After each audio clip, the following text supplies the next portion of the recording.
Good day, ladies and gentlemen, welcome back to the channel. I'm of course a Calculus, and today we're going to be taking a look at the Path of Champions related to Runeterra. We're just going to quickly go over the 4.2 patch notes here on the channel. I'm just going to give you my thoughts on the patch and at the same time just go over some of the bug fixes and stuff like that. So yeah, this is probably going to be a really short video. Now first of all, I know the patch notes were out last night and unfortunately I wasn't able to cover it then. Two reasons. First of all, I wasn't at home, but even if I was at home, I probably wouldn't have been able to do so anyway because the timing on this is really unfortunate. Now feel free to skip ahead if you guys just want to find out about what's new in the patch. I'm just gonna briefly talk about why I cannot cover the patch notes, as immediately as I would like to. Now the reason for that is quite simply because of time zones. As you can see here, the time all these patch notes drop is usually around 2 in the morning for me, and this is true for all the previous instances as well. 4.1 2 a.m, competitive in 23 2 a.m, 2023 roadmap 2 a.m. Basically everything is 2 a.m. because that's just the way it is. Riot drops patch notes around that time, and unfortunately in the region where I'm staying, this translates to 2 a.m. in the morning. So because of that, it's really difficult for me to cover the patch notes immediately after they drop. Now there's obviously nothing I can do about this, so I'm not really complaining, but I just want to explain why I cannot do it immediately to you guys. I'm sure you guys understand, and I just hope that at the very least you can appreciate me still doing it even though I'm a little late on it. Alright, so onto the patch notes itself. I don't think we're gonna go too in-depth into this one because I think I might lack the knowledge or the intelligence on competitive play to give you my professional opinion. So what I will do is I will just go with a really touch and go attitude towards this. So let's just quickly go into the patch notes and see what we can expect. If I'm gonna be frank with you, nothing really too major. We got a couple of new cards. In fact, that's another reason why I decided to make this video. A lot of you left a lot of comments over the 3 posts that I shared, so I decided we are gonna make a video about it, and at the same time, at the very least, I have some new ideas for the channel. Quite frankly, I'm running out of ideas for runs, so that's why I need something else to make in the process. So as we all know, we have 10 cards. I believe I shared them yesterday, all 10 cards. A enlarged version should be on your screen. Right here, it's a little bit, small in terms of the resolution. Again, that's, capped by my computer's native resolution. Can't really do anything about that. But yeah, basically, we have 10 new cards here. The Ceaseless Sentry, which is more or less just a recreation of the Freljordian Arrows and Sentry. Janus Gemcrafter here, Blocking, Badger Bear, Banana Blaster, Priestess of Desert Light. I'm actually looking forward for this one because it seems like a really decent card, especially if you can, use this with a level up power. You can potentially summon 6, random different champions. That's gonna be kind of crazy. Formula here with the draw 2 and refill your spell mana, Winter's Touch. Skulking String Pool. People seem to be hyped about this card, so I guess it could be decent. I'm not really sure. I'm not really thinking too much about how to use these cards. I'm gonna be totally honest with you. I'm more of a use it when you get to it kind of guy, so I'm not really thinking too much about that. The Serene Sky Singer, Ionian unit, 7 cost, and Mischievous Mirai, 5 cost Bilgewater unit here. So again, I'm not really sure what cards could be really good. What I do know is that I'm really excited for the Priestess of Desert Light. That could be really decent if we're lucky enough to get a level up legendary power, or potentially if you're able to do a Guardian's Orb build, this card could be really good, at least in my opinion. So as for stuff like the adjustments and the buffs and nerfs, I don't think we're gonna go too in-depth into this one. Riven here getting a, level up, you have created the Blade of Exile. So I guess what this means is that she's gonna level up regardless of whether she sees the Blade of Exile in your hand or not. As long as you create the Blade of Exile, she can be in your deck, you should still be able to level up, so which I think could be fairly decent, I guess. As for the other adjustments, I'm not really sure if, there's anything too notable. Well, I guess the Steam and Domination could be really decent for the Evelyn deck because the Steam here is gonna get a cost reduction, even though he will get a attack reduction as well, but at the very least he should be able to come on cheaper, because if you recall in the couple of Evelyn runs I did, usually what I was doing, I was re-rolling the Steam because I wasn't really sure about waiting too long. Even though he had the double time watch to reduce his cost, I wanted to bring on a cheaper unit from the get-go, so I think this could be fairly interesting. Good timing as well, because I am planning to do yet another Evelyn run. We're gonna try a Deceiver's Crest Evelyn, which was suggested by you guys here, so we're gonna go ahead and potentially make use of the new Steam. Same with the Domination. Domination getting a 2/2, I guess fairly decent. Again, not really, too thoughtful about how it will actually affect the game.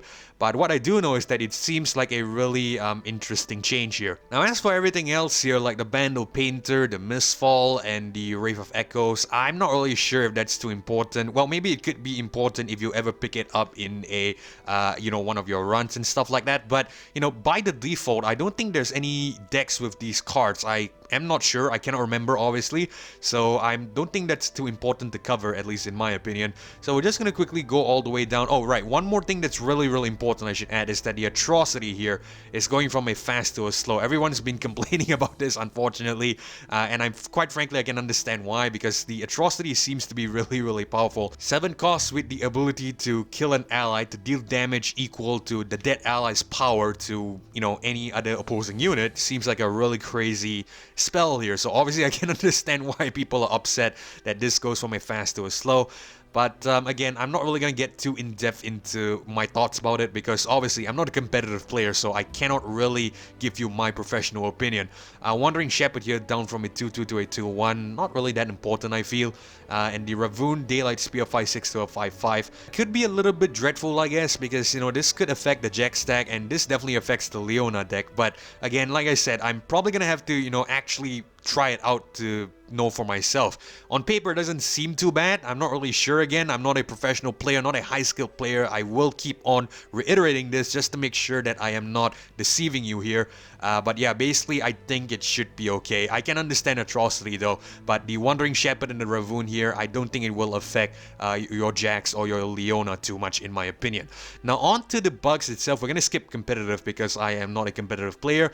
On to the bug fixes and the POC. We are getting 2 new champions, which are Thresh and Nami. So Thresh is probably what I'm looking forward to play because, again, it seems like it could work with the level up here. So I guess, Thresh with potentially the, the new card from earlier, if I could find it again, the Fortress of Desert Light. Thresh in the Fortress of Desert, Priestess of Desert Light could be fairly interesting, I would presume, because we should be able to get a couple of champions onto the board. Now, Nami could also be fairly interesting because, after all, she should be able to level up really easily if you can get the sorcery power, or maybe even if you could get a Archangel Staff on her. I think Gale Force and Lost Chapter could be decent as well. Again, I still have to test it out personally, physically play it in order for me to evaluate. I think that's a more informed decision to make.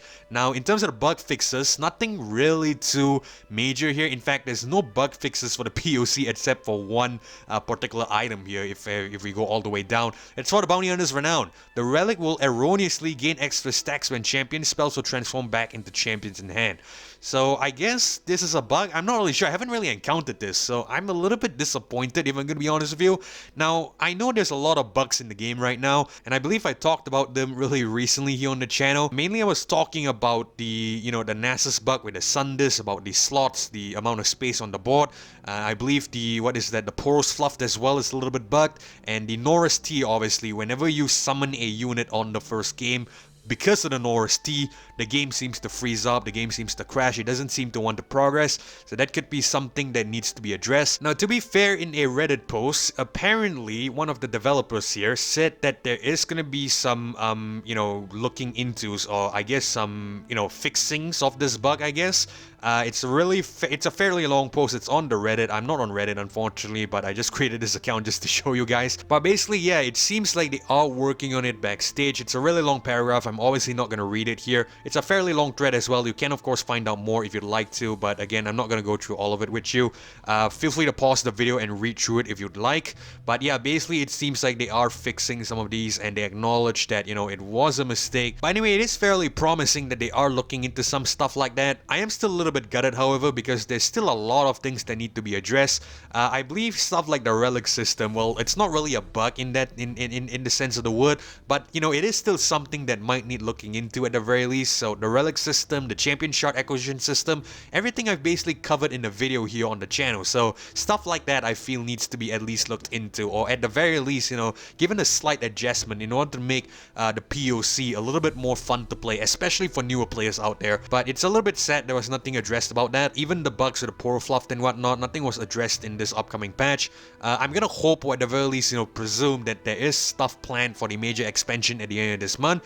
So all we can do really is just keep our fingers crossed and hope things get fixed. But yeah, that's basically it for the patch 4.2. So again, I will try to bring you guys this news as early as I can, but it's gonna be really, really difficult because of the time zones. Once again, 2 a.m. most of these news comes out, so by that time I'm probably already asleep. So yeah, I hope you guys can still, appreciate me bringing you these informations and news, even though if I am a little bit late on this ones, because again, like I said, time zones. So yeah, that's about it for this video. I hope you enjoyed it and I hope you found it informative, and if you you did, consider leaving a like as well as subscribing to the channel. I really do appreciate that support, but most importantly, it's so that you don't miss future episodes or uploads of Legends Runeterra or Path of Champions content just like this one. Now, I've also launched channel memberships here on the channel, so feel free to join if you'd like to. You can of course find out more via the memberships tab on my channel page first, but either way, thank you all so much for watching as well as joining me on this one. This is Kevlo signing off. Hopefully I catch you all in the next episode.